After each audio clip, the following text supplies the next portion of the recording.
Altså ankommet til Californien efter 38 timers bustur. Og her er vores lille gæstehus.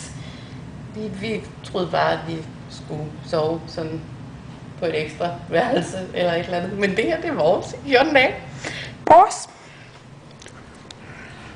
Vores badeværelse. Ja, Jettes badeværelse. Som er fyldt op med håndklæder og barberting og shampoo, og vi tør næsten ikke bevæge os nogen steder her. Her er vores stue. Vores lille fjernsyn. Hvis vi får lyst til at spille noget Xbox, så kan vi gøre det. Men ja, så er der vores fusionsrum. Så er ikke sikkert, at vi får så meget brug for det. Hvad skal vi med sådan en? Det har vi da ikke brug for. Nej. Så er der vores køkken. Jeg bevæger mig stille og roligt om i køkkenet. Der er friske blomster. Nej, det er rigtige blomster. Er det rigtige blomster? Det er rigtig blomster.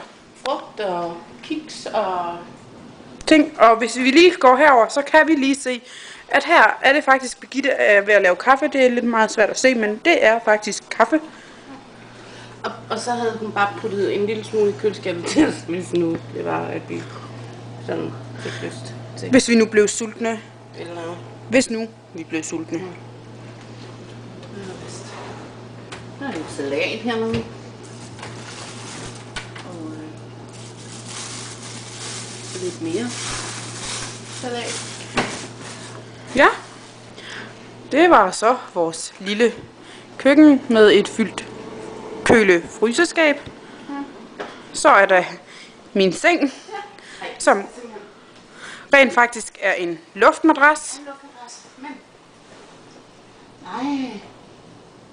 Ej, den kan ikke op og ned. Det er bare sådan. Det er luften. Plus luft i og plus luft ud. Ja. Ej, smart. Vi bevæger os hurtigt videre ind til den anden seng. Birgitte, vil du gerne demonstrere, hvad det er for en seng, det her? The master bedroom. Sengen er meget speciel, i og med, at det er en rigtig seng. Og hvis Birgitte sætter sig på kanten, så tipper den ikke. Den bliver faktisk stående. Vores luftmadrasser, når de løber tør for luft, så har de det med at tippe, når vi sidder på kanten af dem. Og mit lille badeværelse, som også er fyldt med alskens ting og badekåber og